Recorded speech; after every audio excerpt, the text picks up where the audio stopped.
আচ্ছা, স্বামীর হাতের ভাত খাইতে খুব মজা লাগে না? স্বাদ লাগে তোমার কাছে? অবশ্যই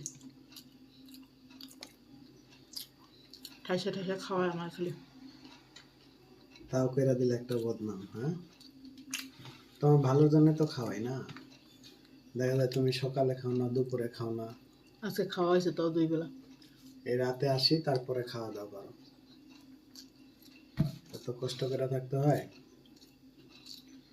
দুটো খালি মোটা হয়ে আমরা। মোটায় যাবে।